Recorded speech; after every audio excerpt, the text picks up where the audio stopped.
इधर राजस्थान के कोटा में कोर्ट परिसर में जमकर हंगामा हुआ, जहां पेशी पर आए प्रोफेसर और छात्र को वकीलों ने थप्पड़ जड़ दिया।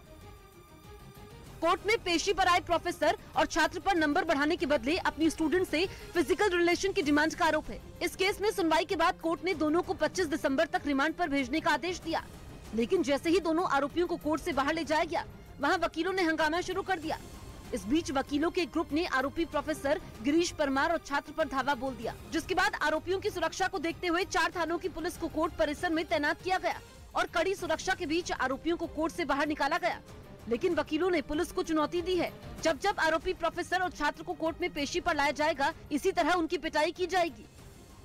उधर तुर्की ने एक बार फिर सरेआम सीरिया को धमकी दी। तुर्की ने कहा कि उसे सीरिया में अपना मिलिट्री ऑपरेशन चलाने के लिए किसी की इजाजत लेने की जरूरत नहीं है।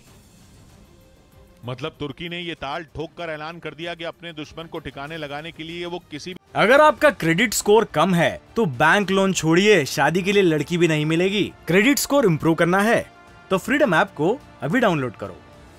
हद तक जाएगा, न वो सीमाओं का ख्याल करेगा और न दूसरे देश की जमीन उसके लिए मायने रखेगी। तुर्की सीरिया के आसमान में घुसकर वहां एयर स्ट्राइक कर भी चुका है। तुर्की और सीरिया एक दूसरे के पड़ोसी हैं और सीरिया के उत्तरी इलाके में YPG नाम के कुर्द लड़ाकों के संगठन का दबदबा। तुर्की का मानना है कि YPG तुर्की के कुर्द लड़ाकों के संगठन PKK का ही हिस्सा है। तुर्की ने PKK को आतंकी संगठन घोषित किया हुआ है। जून में तुर्की ने कहा था कि वो सीरिया में एक बड़े मिलिट्री ग्राउंड ऑपरेशन की तैयारी कर रहा है ताकि वहां से कुर्द लड़ाकों का सफाया कर सके। उसी पर तुर्की के रक्षा मंत्री ने 2 टूक कहा कि उनके देश को अपनी सुरक्षा के लिए किसी की परमिशन नहीं चाहिए।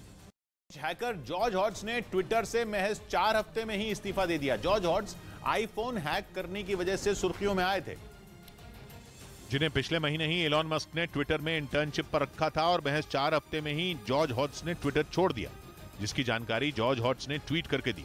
जॉर्ज हॉट्स ने लिखा कि उन्हें नहीं लगता कि वो वहां कोई प्रभाव डाल पाएंगे। भारत जोड़ो यात्रा लेकर वाराणसी पहुंचे कांग्रेस कार्यकर्ता आपस में ही भिड़ गए और बीच यात्रा में कार्यकर्ताओं में जमकर हाथापाई हुई। वाराणसी पहुंची कांग्रेस की भारत जोड़ो यात्रा में जमकर हाथापाई हुई। यहां यात्रा में शामिल कांग्रेस कार्यकर्ता आपस में ही भिड़ गए, जिसका वीडियो सोशल मीडिया पर वायरल हो गया। दरअसल कांग्रेस नेता अजय राय की अगुवाई में कांग्रेस की भारत जोड़ो यात्रा वाराणसी पहुंची थी। इस यात्रा में सैकड़ों की संख्या में कांग्रेस नेता और कार्यकर्ता शामिल थे। ऐसे में यात्रा जैसे ही पांडेपुर चौराहे पर पहुंची, कांग्रेस की कार्यकर्ता किसी बात को लेकर आपस में ही भिड़ गए। इस बीच यात्रा में जमकर हाथापाई हुई। अचानक से हुई इस लड़ाई से हड़कंप मच गया, जिसके बाद पदाधिकारियों को बीच बचाव करने आना पड़ा और बड़ी मुश्किल से ये मामला शांत हुआ। वहाँ एक तरफ इस हाथापाई का वीडियो सोशल मीडिया पर जमकर वायरल हो रहा है, तो वहीं दूसरी तरफ कांग्रेस के नेताओं ने इस लड़ाई पर पूरी तरीके से चुप्पी साध ली है।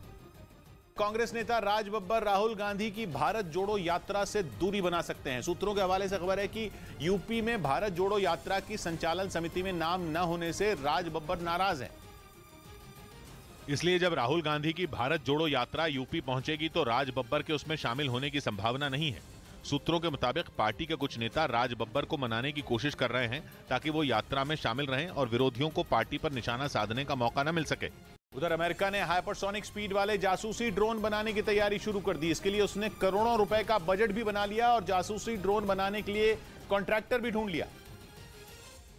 और मेहम नाम के प्रोग्राम के तहत जासूसी ड्रोन बनाने के लिए कहा गया है, जो हाइपरसोनिक स्पीड यानी ध्वनि की गति से 5 गुना तेजी से उड़ेगा और दुश्मन के इलाके में खुफिया जानकारी ढूंढ निकालेगा। खबर है कि अमेरिका इसके लिए करीब $33 करोड़ यानी भारतीय रुपयों में करीब 2700 करोड़ रुपए खर्च करेगा और इस जासूसी ड्रोन में ISR तकनीक का इस्तेमाल होगा, यानी ये ड्रोन सर्वेलेंस और दुश्मन के ठिकानों की टोल लेने में माहिर होगा। और हाइपरसोनिक स्पीड की वजह से ये हवा के झोंके की तरह दुश्मन के इलाके में अंदर तक घुस जाएगा और पलक झपकते ही उड़ जाएगा।